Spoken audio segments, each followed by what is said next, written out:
அன்பும் அக்கறையும் தான் ஒரு நல்ல ஆசிரியரின் உண்மையான ஆயுதம் என்பதை நிரூபித்தவர். 1959ஆம் ஆண்டு பிறந்த இவர் 30 ஆண்டுகளுக்கும் மேலான தனது கற்பித்தல் பயணத்தில் ஒருபோதும் கம்பியோ கைத்தடியோ பயன்படுத்தவில்லை. பியூசி படிக்க வச்சாரு. அது முடிச்சுட்டு பிகாம் ஆரல் வாய்மொழி கன்னியாகுமரி டிஸ்ட்ரிக்டில் போய் படித்தேன். பிகாம் ஃபர்ஸ்ட் கிளாஸ் எடுத்துகிட்டு வந்த பிறகு அப்பா என்னால் படிக்க வைக்க முடியாது, நீயே படிச்சுக்கோன்னு சொல்லிட்டே இருக்கு. உடனே பிகாம் முடிச்சுட்டு புறக்கடை செஞ்சு கூட்டுறவு மார்க்கெட்டிங் சொசைட்டியில் சேல்ஸ்மேனாக டெய்லி வேஜஸில் ஒர்க் பண்ணேன்.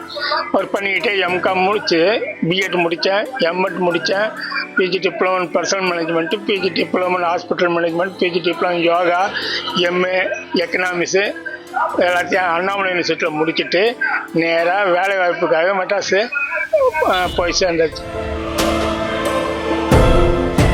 மாணவர்களை மாவட்ட முதலிடங்களுக்கும் 100க்கு 100 மதிப்பெண்களுக்கும் கொண்டு சென்ற வழிகாட்டி.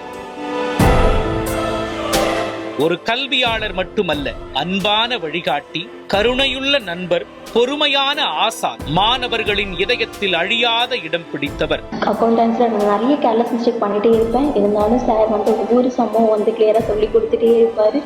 எப்பவுமே யாரையும் அவர் திட்டவே மாட்டாரு. அது மட்டும் இல்ல, நான் சாரோட கைடன்ஸ் மூலயமா தான் 11th and 12th டிஸ்ட்ரிக்ட் லெவல்ல மார்க்கும் ஸ்கோர் பண்ணியிருந்தேன்.